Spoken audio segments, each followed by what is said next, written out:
Hello, everybody. Welcome to the Write or Die Show. I'm your host, Randi-lee. On the show, we interview other writers and we talk about mental health from their personal journeys.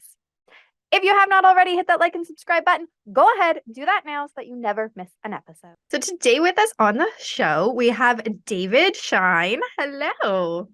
Hey, thank you for having me on your webcast today. Appreciate it. Thanks for coming on. Where are you visiting us from? I'm in Houston, Texas. I'm in a historic neighborhood called the Houston Heights. And as the city of Houston, of course, is one of the fastest growing cities in America still. It's getting a little rivalry from nearby Texas cities like Austin and Dallas. But it's the Houston Heights was the original breakaway subdivision. It was actually its own little town until 1911, and then it became part of the city of Houston. And the funny part for people that live in more mountainous parts of the United States is Houston is a coastal plain, and which is one reason why you periodically hear about severe floods, especially if we have a big storm or hurricane. And it is 70 feet above sea level, which is kind of a joke, except if you realize that downtown Houston is at sea level. 70 feet Wow. 70 feet's pretty good. So anyway, Yeah. we're in one of the historic houses, which we've converted to office space and residences along the major boulevard. And this is back when we had free enterprise. Two enterprising entrepreneurs built a train track, a trolley line from downtown Houston up and built a big boulevard. And my house is part of that boulevard. And then over and developed a commercial network, a commercial zone past where I am. And that lasted for many, many years. They took the trolley tracks out in the mid 30s. And some of the brick in my driveway, I have a brick driveway, is from the brick that was surrounding the trolley tracks. Oh, that's cool. Yeah. Yeah. My house was built in the 1920s, so it's like over 100 years old now too. And I just think it's so cool. Granted, whoever had it before us kept it pretty well. Like it's pretty up to date. You can't really tell that it's over 100 years old, but I like knowing it. Well, mine's just a bit older than that. The house was built in 1908. It is in the National Register, which means we have to be a little careful. What we discovered is you can do pretty much anything you want indoors, but that the exterior of the house, as you drive up the boulevard, needs to look pretty much like it did when it was built. And so we do our best to save it. Mine has been through some tough times.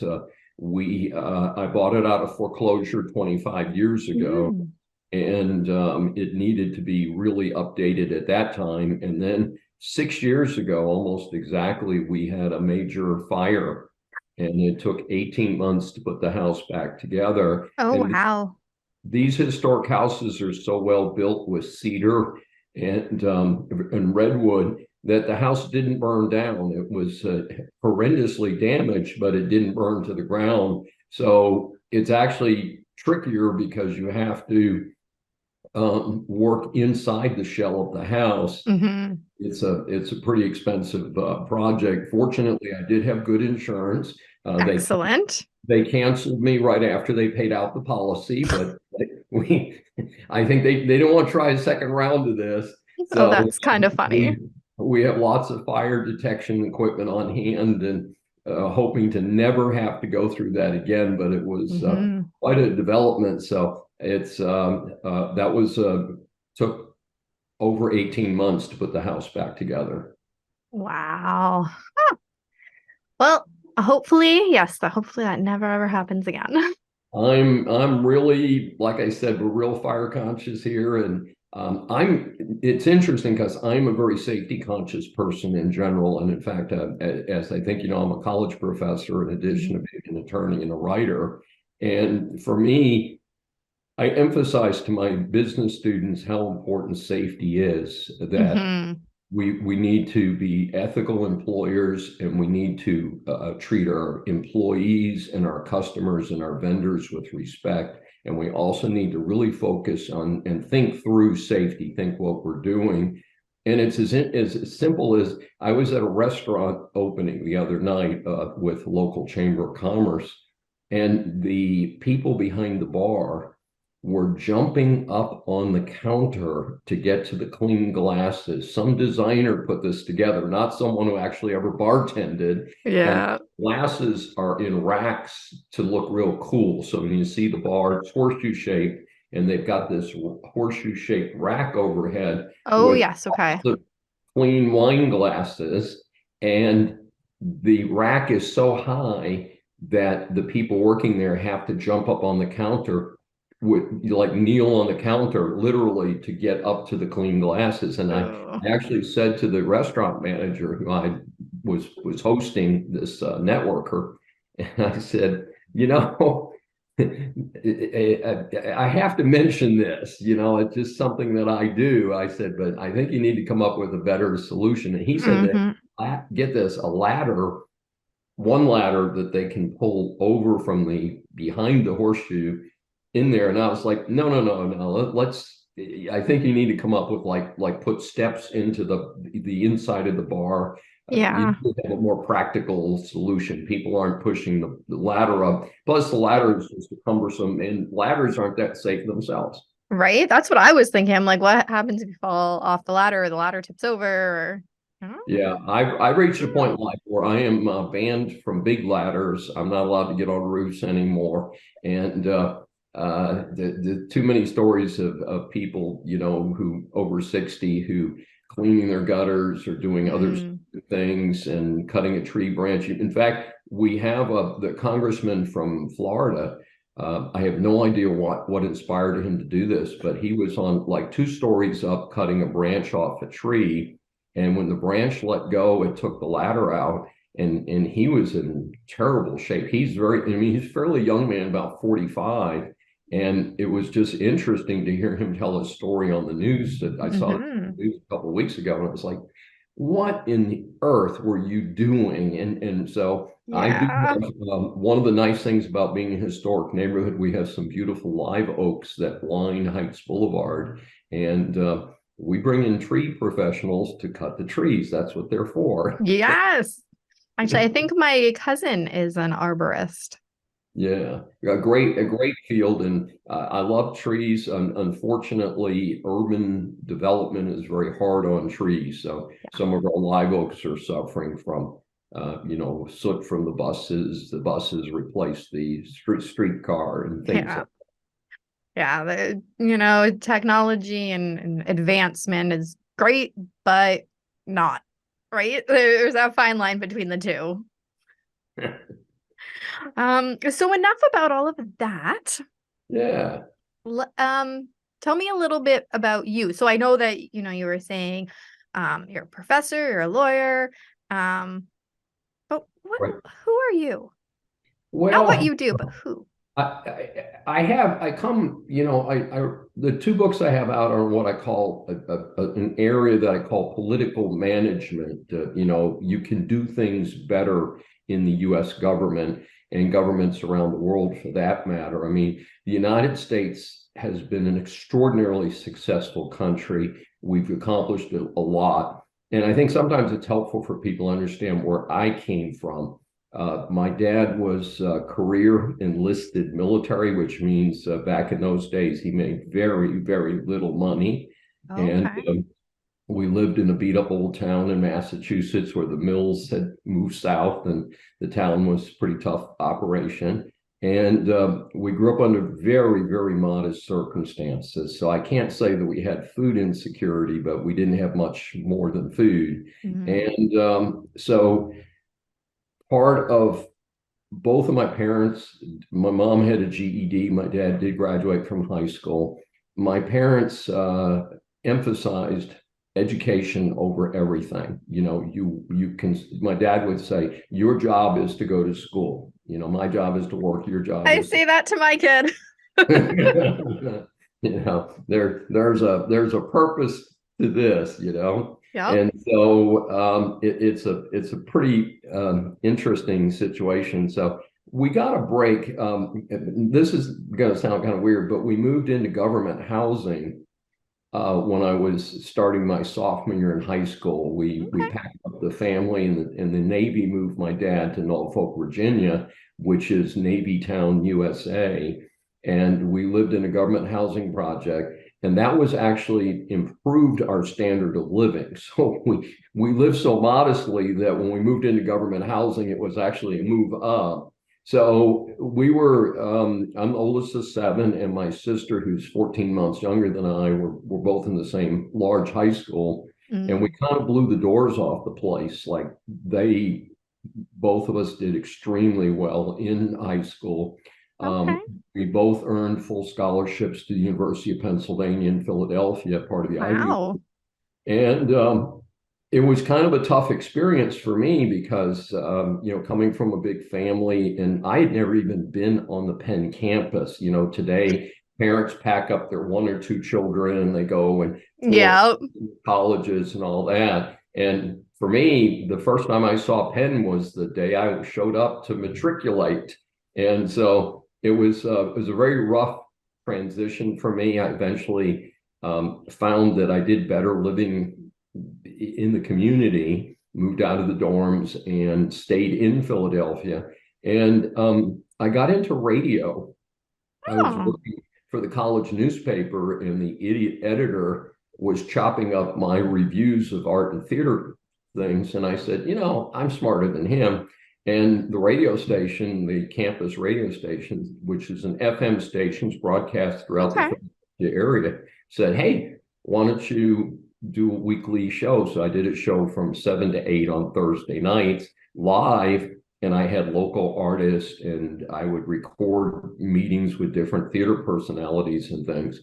And the show went well enough that about a year into it, WHYY, which is the public radio affiliate in Philadelphia, it's still WHYY today, they invited me to move the show, which was called the Arts Menagerie, over Okay. to their station. And that gave me a much Oh. larger platform. The irony of it is the radio coverage of the two stations is nearly identical. That's Mm. kind of the thing. So it was largely a status issue of, hey, you're with the PBS station as opposed to a college station, but they Oh, had okay. the same, I think it's called footprint.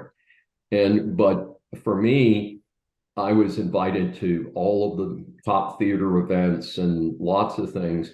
And during this transition period, I began to talk to the young performers, and the performers, this was during the time of sex, drugs, and rock and roll. This is right after Woodstock. And I am a very anti-drug person. I don't smoke, I don't drink, and it's Well, just, I won't say I don't drink. I do drink, yeah. but I've never done drugs. Yeah, and people would come to me and they would say, "You don't do drugs. Would you hold our money?"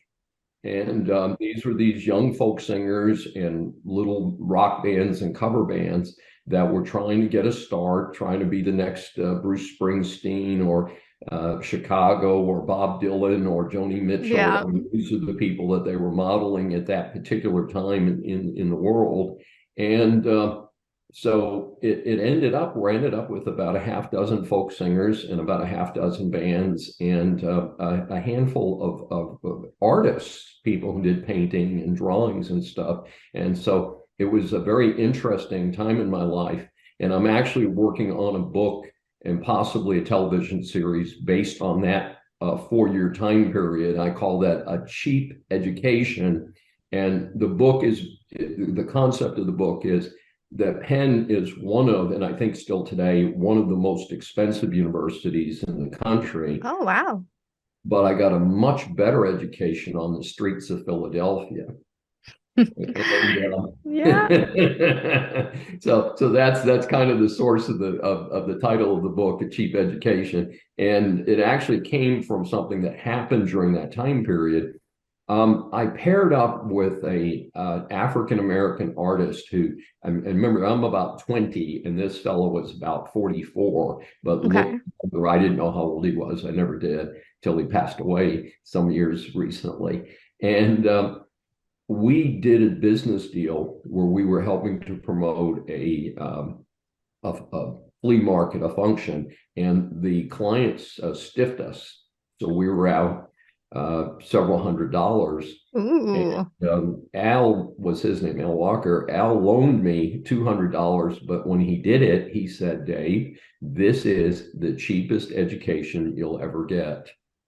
Oh, that's funny. And so, I remembered that he and I stayed friends until he passed away, like I said, about 4 or 5 years ago. And in my offices here on Heights Boulevard, I have 3 of his paintings on display. Well, that's cool. That's I very have something cool. to remember him by. And I then went to got an MBA at the University of Virginia. My delivery in Houston came through attending the University of Houston Law School, and that also connected me with the oil industry. So I did 10 years with the oil industry, and then hung out my shingle. And so but when I left law school, I said, I think what I will do with my life is about 25 years out, I'm going to go become a full-time teacher. And Okay. I started adjuncting in the early 2000s, and I discovered that academia is a pretty snobby operation. And even though I had, an Ivy League degree and an MBA from a good school and a law degree from a good school, I wasn't part of the in crowd because I did not have a PhD. So I packed up my life and moved back to the University of Virginia and did a PhD full time, and to survive by being very good with my finances, because I've always grown up with a kind of a short dollar. So I'm pretty good at stretching a dollar, as they say. And when I got my PhD and I had done very well in the program, I ran into a new problem, and it's called age discrimination, because colleges like to recruit people from PhD programs who are between 28 and 35. I was 20 years older than that. And it was a pretty tough road. So it did take me quite a while to get my first full-time teaching position. And then I got laid off in the Great Recession. Oh, yeah. Pretty concerned about. 2008, 2009 was the year I got my first teaching position and got laid off at the end of that school year. So a year later, I got a tenure track position, and I taught there for over 3 years. And then I was offered my current position here in Houston at the University of St. Thomas. And I'm just about to celebrate my 10th year here, and I'm a tenured faculty. So my overall life plan of getting a PhD to compete for tenure has, pretty much worked out. The other thing that getting the PhD did is it's a focus on research. How you approach things. You make sure that you've got the goods. And so having had that experience, even though I was a good writer beforehand, really helped to crystallize doing research, quoting things, developing a thing. So that did help. Unfortunately, getting my chops into higher ed did delay my writing. But in 2018, just after we reopened the Heights property. So in other words, I did most of the final development work on my first book while we were recovering from the fire. Oh, okay. So yeah, like I said, there's been some hard tracks here, but you got to stay focused. You got to stay disciplined. So we released Decline of America, 100 Years of Leadership Failures on President's Day of 2018. And I did have a publishing contract. I'm very appreciative. I'm not going to criticize that publisher, but I realized later that if you don't have one of the huge publishing houses, which unfortunately is down to just 2 or 3, the publisher doesn't make that much difference. And so they did release me from my contract when I had my second book ready under contract. I did offer it to them. They said, no, Dave, your first book didn't sell enough, so we're going to release you. And so we went with Amazon, and we found that it was actually a pretty respectable process. And Yeah. in the books, we were a bestseller on Amazon when we were released. And I think that the section we used for the second book, which is called A Bad Deal for America, Yes. was under the title of political satire. Okay. But we, as you know, because you've reviewed it, we barbecued people with their own words. Yes. And we'll get to that more later. But anyway, that's how I got here. And so, like I said, right now I have a musical review that's we're hoping to start presenting to theaters fairly soon. That would be my first there. I have a one-act play based on one of the characters from A Cheap Education, not Al, but another person. And that's in a contest right now. I have no idea how that'll come out. It's supposed to let us into the summer, but if they like it, if it places in the contest, then they're going to perform it. And Cool. I have A Cheap Education, as I mentioned. I'm working. I've been back and forth with the TV people, and as I'm sure you know, television is a very complex animal today because of streaming. Yes. The networks are no longer the big dudes in that deal, but they're still important. And of course, the networks have a lot of product that they're producing in streaming, but it's a kind of a closed industry. So I'm doing the best I can to kind of like going back to get my PhD. I'm getting my PhD in how you approach television, how you put scripts together and things like that. There you go. And then, of course, I continue to produce academic writing. I have a paper that I'm hoping to finish this week for a conference this summer in business law. Cool. So let's talk about mental health. Okay.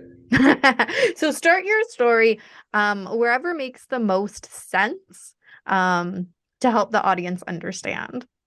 Okay, I have dealt with depression much of my life, and it comes and goes. I went through some periods where I did go through some psychiatric treatment, and that, in fact, kind of was there's a secondary story there. I ended up with psychiatric help when I was 5 or 6.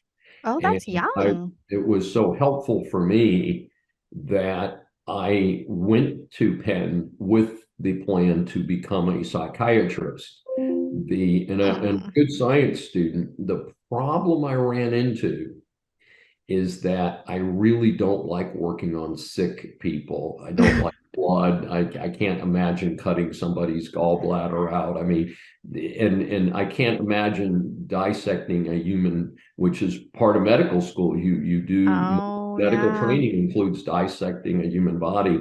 So all of the above was not going to work for me because a psychiatrist is a medical doctor who then has additional training. So anyway, but great respecter of it. But then at different periods, I've seen psychologists for counseling. There was a couple periods where I was given different common medications like Zoloft and things like that.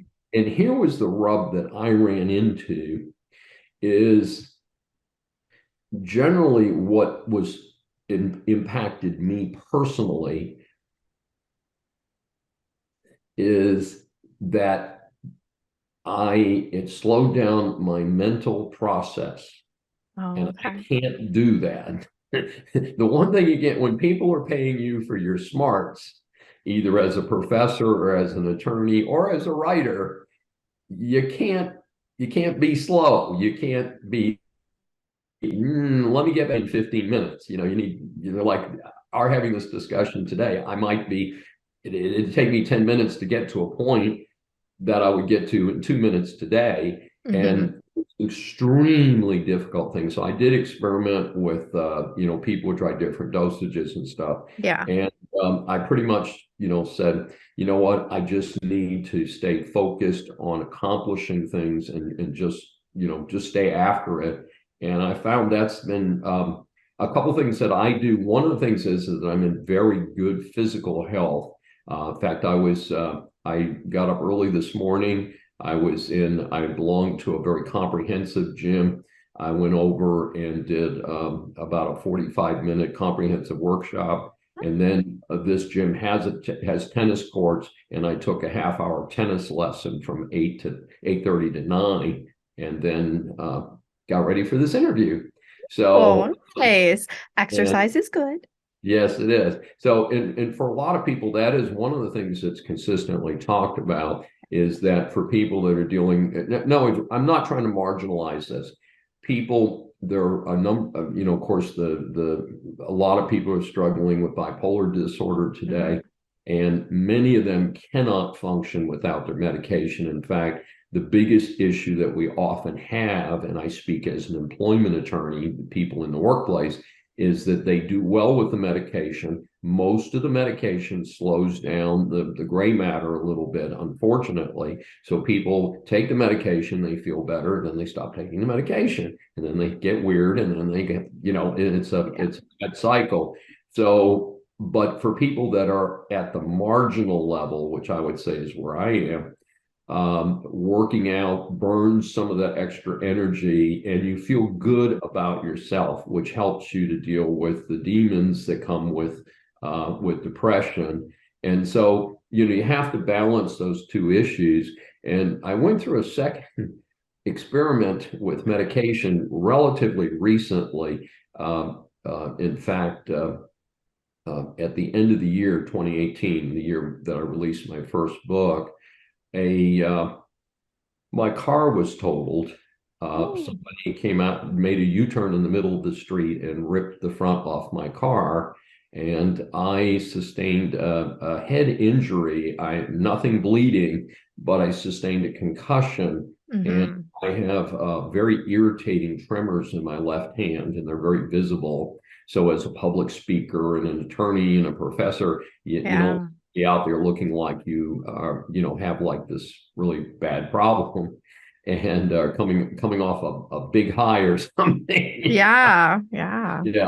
And so the good people at Baylor Medical School here in Houston, a very fine operation, real good folks there, paid a lot of attention to me. Just want to say that we got right there. And they experimented with a bunch of different things, but they tried a couple different drugs that did, if I took enough of the drug, would slow down the tremors.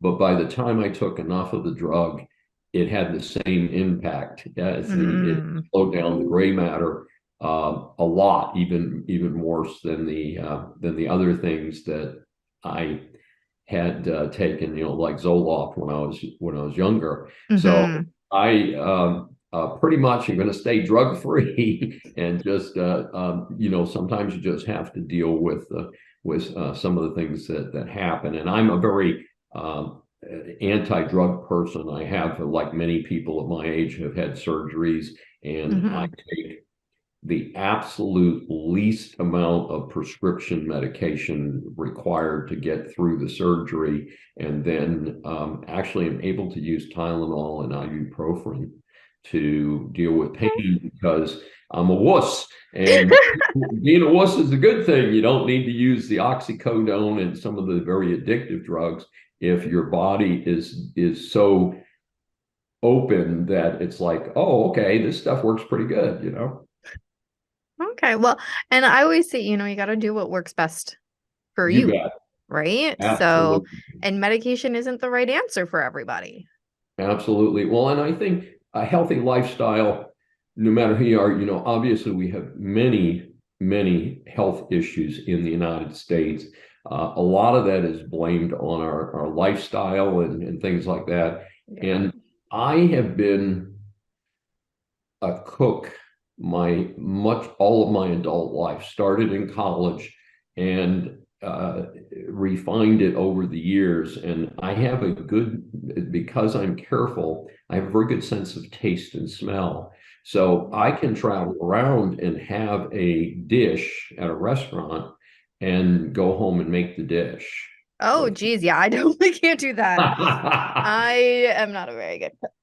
So that was something that I do cook for my friends. I did a charity dinner a few years back for about 25 people and fixed the whole meal myself for Wow. 25 people for as a fundraiser for a local arts company. And so I'm reasonably confident in what I can do. So many of the things are not that sophisticated that I eat on a daily basis, but I really focus on low sodium, low saturated fat, Mm-hmm.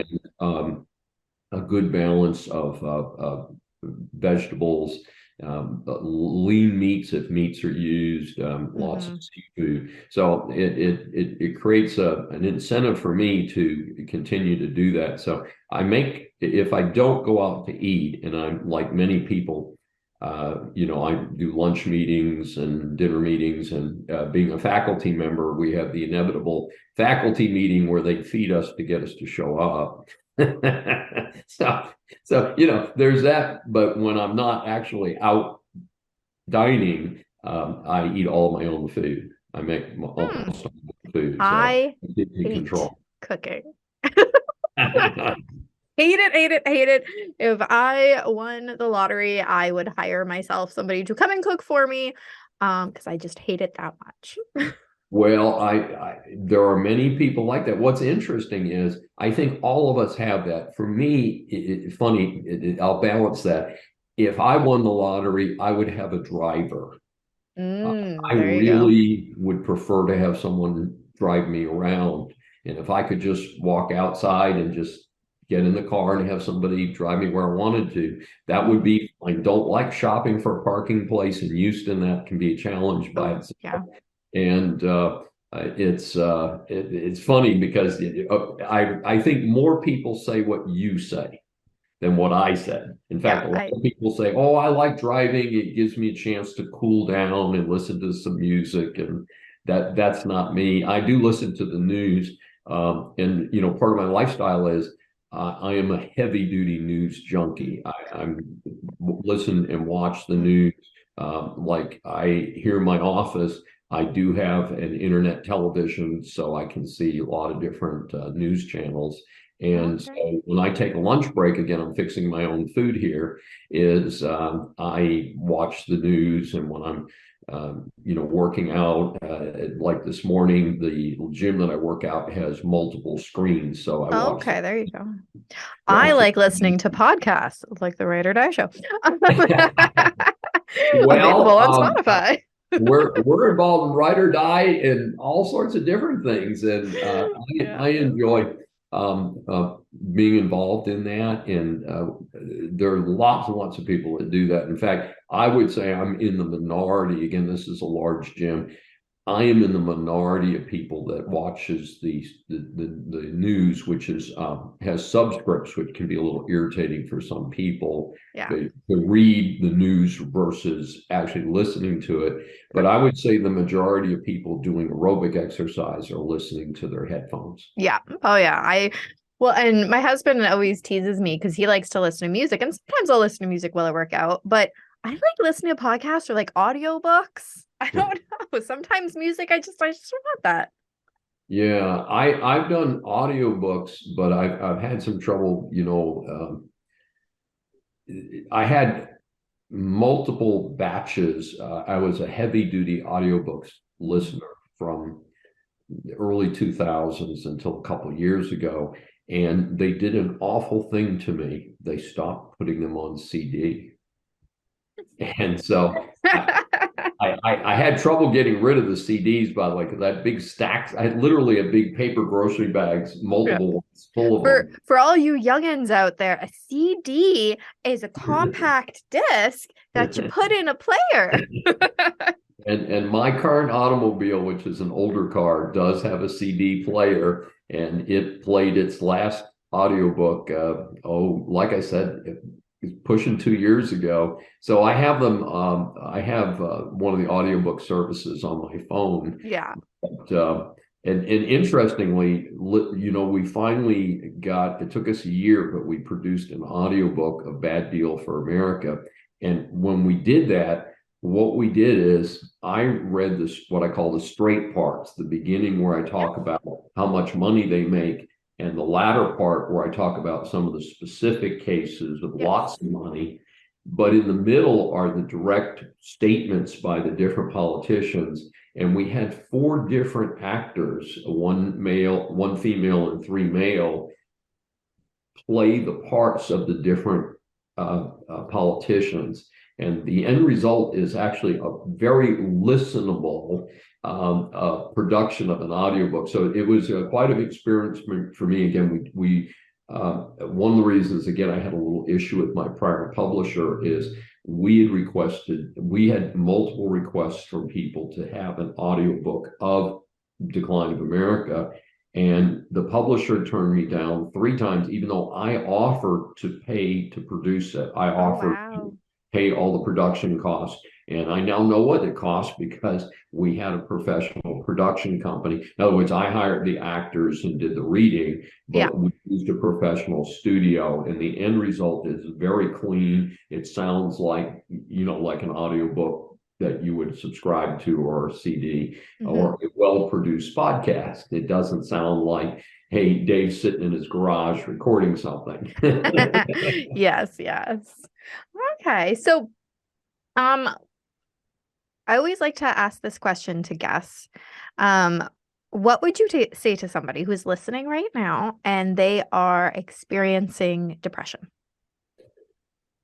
Well, first of all, it's important to have good physical health. And one of the things that we're discovering about, obviously, I've studied the subject. I'm not a medical doctor. I'm a teaching expert and law expert.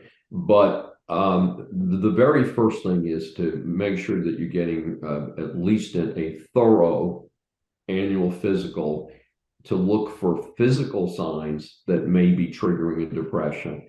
That's the very first thing to do. The second thing is to review your life, what you do and how you do it. In many cases, people, again, we're talking borderline depression. We're not talking people sitting in their basement unable to leave. And Yeah. I actually had a former girlfriend who was on medication because if she didn't take that medication, she couldn't leave her house. Yep. So there are people, and again, I don't never want to minimize the fact that there are people out there with just incredibly serious conditions. They need to be under continuous psychiatric care, but we're talking about people that are suffering normal, and in many cases, seasonal depression. I had a Yes. friend who lived in Seattle. She had SAD, seasonal affective disorder, and she moved to Scottsdale, Arizona. So she fixed the problem because she moved someplace where there's sunshine most of the year. There And you so go. there may be some things, but some of the other things to examine is your work environment. Sometimes people, and again, I do employment law and HR consulting when I'm not at the university.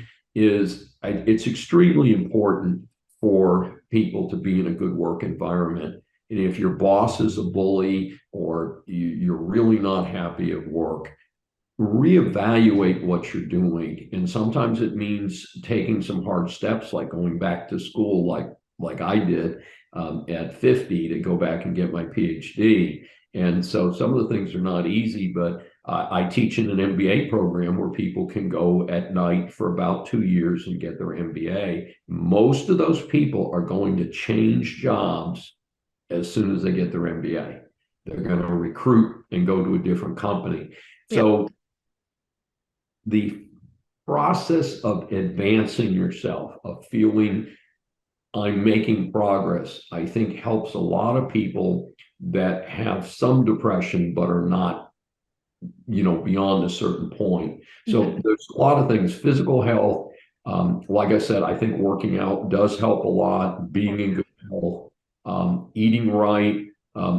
one thing that's very obvious for people is sleeping. So Yes. I used to go on 4 hours sleep, and I couldn't accomplish what I did in my life if I slept more than 4 or 5 hours. But I can tell you that I sleep 6 to 7 hours now, and that's about what I need. I wake up even if I don't set the alarm, and that tells you that's your body Yes. clock. That's what you I need my 8 hours of beauty sleep. Yeah. But they're saying more than 8 hours can be a contributor to depression, and less than 6 or 7 hours can be a contributor to Yeah, depression. there's that like sweet spot that they've been finding. Precisely. So those are all strong suggestions. And then, of course, one of the hardest areas are relationships, and it's extremely, for many people, they're afraid to give up a relationship, even if it's abusive, even if it's you're dealing with a bully, maybe not abuse, but being bullied, because they don't want to be alone. And thing is that part of being a successful adult is the ability to be alone. And it's easier said than done. And maybe that involves, getting comfortable listening to podcasts, being at the gym. I play tennis also, so I have like a little tennis circle. I go to the theater a lot, so that's a different group of people, so that you're not alone. In most situations, you just feel alone. Yes. I think it's my general advice is, if you are not in a really good relationship, you are actually healthier and better off to separate yourself from that relationship and to forge your own path. And again, that may mean that you have to live in an apartment, you may have to give up a house, things like that. But long term, you're probably going to be in a better position to find a relationship that is a better fit for what you need in your life. Yeah, that is some great non-advice. We don't give advice, but that is some great tips. Correct. There's no medical advice given here or asked for. That's right. Okay, so you've already kind of told us a little bit about the books. Yes. So let's talk about the one that I've reviewed for a hot second here, because so it's called Bad Deal for America, everybody. And you can go over and listen to what I'm reading and listen to the actual review there. But what I like is, I wanted to ask you this, how did you come up with the idea to use poker for the format? Oh, that's a great question. It relates to my writing style. I actually write, I think all the time, and I actually write things in my head. So when I get to the computer, when I get to the keyboard, and by the way, I work on a big desktop. We're speaking on a smaller computer at the moment, but I have like a 23-inch screen and the full-size keyboard and all that, and I need that to write. But I conceptualize things in my head and then say, okay, this is what I want to write about. This is how I'm going to do it. Now let's go research it. And one of the things I found out, and a tip for authors that want to write in nonfiction, is you need to do your homework. You need to have research to get books out faster. Is I use my college students. They're paid. They're interns, but they're paid. They're paid the going rate. Is I will say to them, I have this piece. So, for instance, the early part of Bad Deal for America, where we talk about the compensation for the different congressmen, that is a tough area to research. They do not want you to know how much money they are getting. Really? You always want to pour mouth and say, oh, woe is us. We have to have a house in our district. We have to have a house in DC. DC is very expensive. And my answer is go home. Right? Live in your home district. You can do your meetings on Zoom, and you can show up periodically. And I propose that we cut out all housing subsidies and we build a giant dormitory. I mean, because I spent some time in DC, so I've been in the Rayburn building, and I know Okay. it's like over there. Just the next block over would just build a big dormitory and put them two to a room. And in fact, I think we should put a Democrat and Republican in the same room. That'd be hilarious. Oh, We could Bernie sounds Sanders. like a interesting reality TV show. Yeah, we could have Bernie Sanders and Tim Scott be roommates. I think that'd work great. Something like that. But the thing is that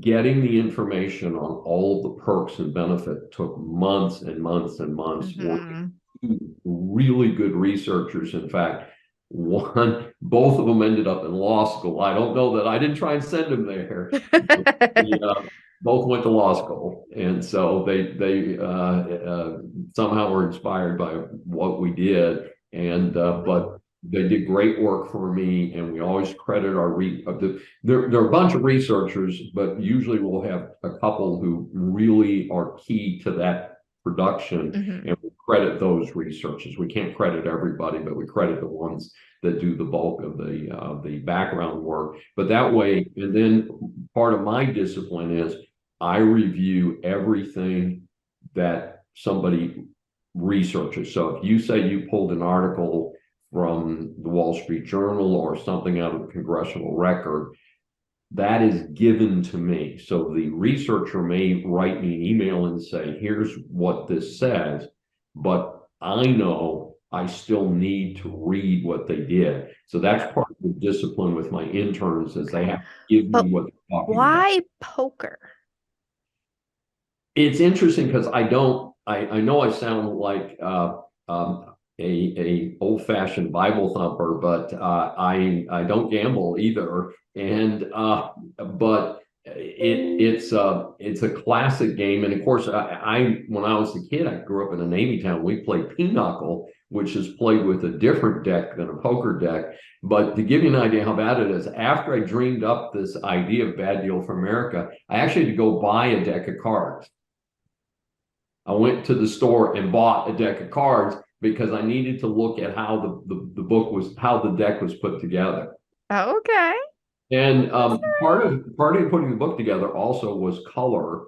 So we used blue instead of black yes. for the Republicans because that's the current deal, and then the red suites were for the Democrats. That Mhm. was easy, and then it was easy to find 26 Democrats and 26 Republicans who had said stupid things.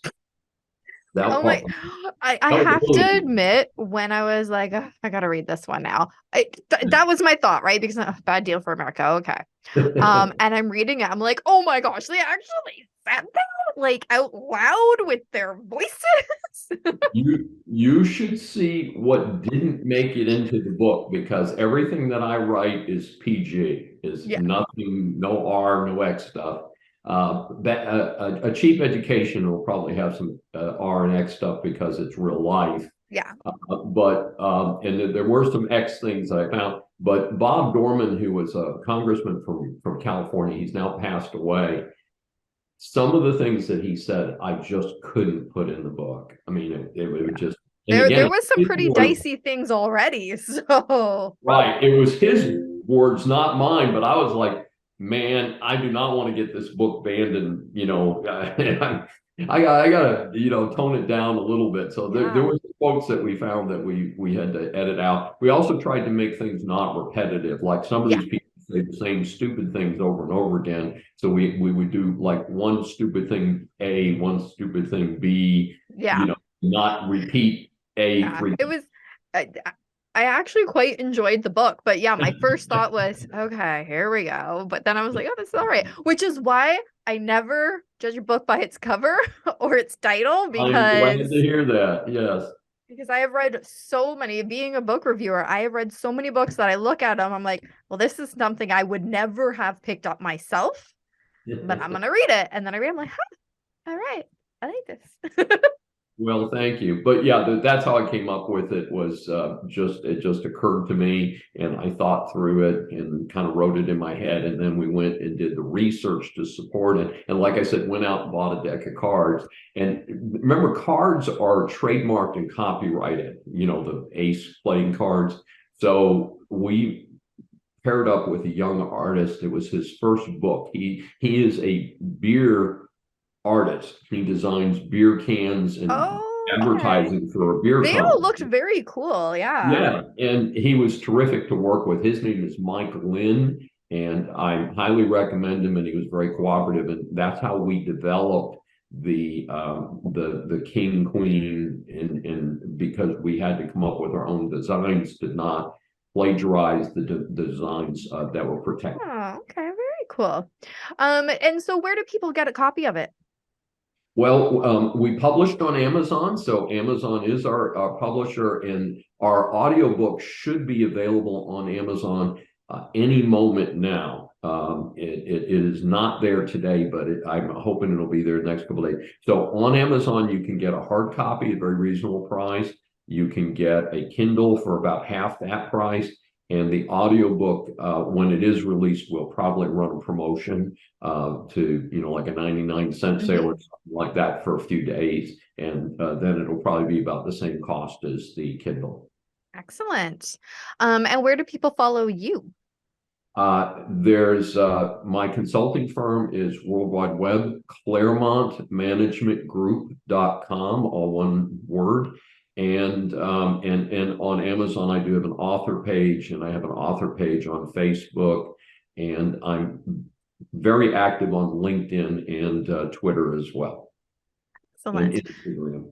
Well, thank you so much for coming on the show.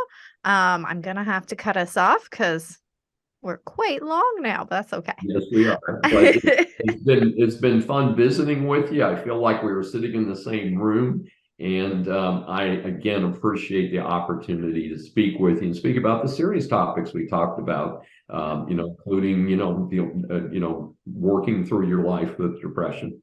Yes, thank you so much for joining us. Take care. Bye bye. As always, thank you so much for the amazing guests that we have on the show. Be sure to check out their links down in the description below. If you want to support the channel, go ahead and check out our merch store. We've got some very cool things on there. That's my favorite. Sorry, I'm busy ending the stigma. But there's some other very cool designs. 10% of the proceeds always goes back to the Canadian Mental Health Association. Be sure to follow us on Facebook at RB Media because we have some great new shows coming up and you never want to miss any of those episodes. And remember, the only way to end the stigma of mental health is to speak openly and honestly. Bye.